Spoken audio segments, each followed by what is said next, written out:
My name's Sara Hunt. In 2001 both my children were diagnosed with adrenoleukodystrophy.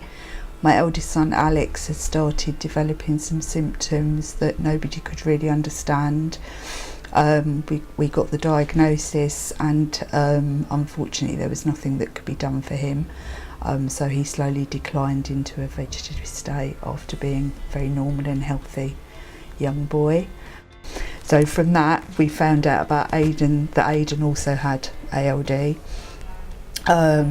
and he was monitored since birth near enough, and then he had a bone marrow transplant when he was 8 years old, when it turned out that his ALD had started.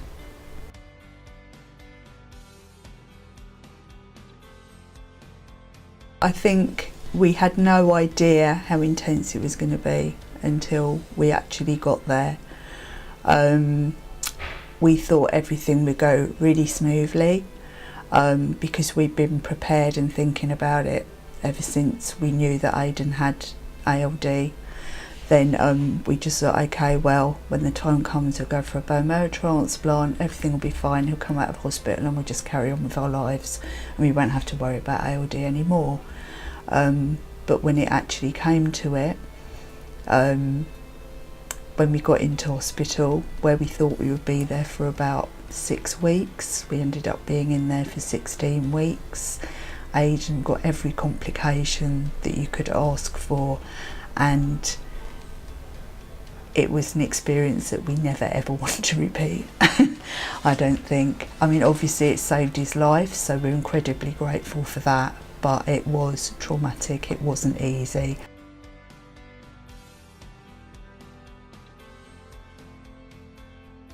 I would say probably the practical issues more than anything else about, I mean, they will give you all the information you need, but it won't sink in until you're actually going through it. But I think just parents need to be practically prepared for, you know, the fact that they are gonna, you know, they're gonna have to be with their child 24 hours a day. So they have other children, if they have jobs, if they have any financial difficulties, you know, that they're going to have to think about all that, how they're going to manage for that period of time while they're in hospital.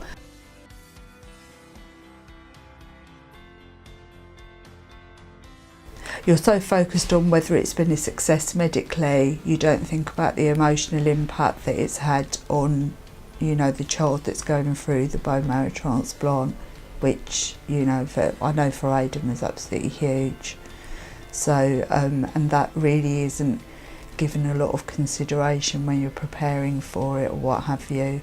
So, you know, the weight gain from steroids, losing all your hair, being out of the loop with your friends and things like that, it's quite huge when you're trying to get your child back into normal life again. And I think that's something that maybe should be considered more carefully.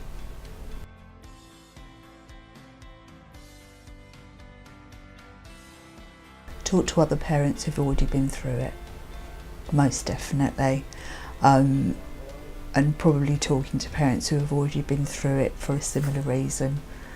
So, you know, if it's because of something like a rare disease, or if it's because of a cancer or what have you, just speak to other parents.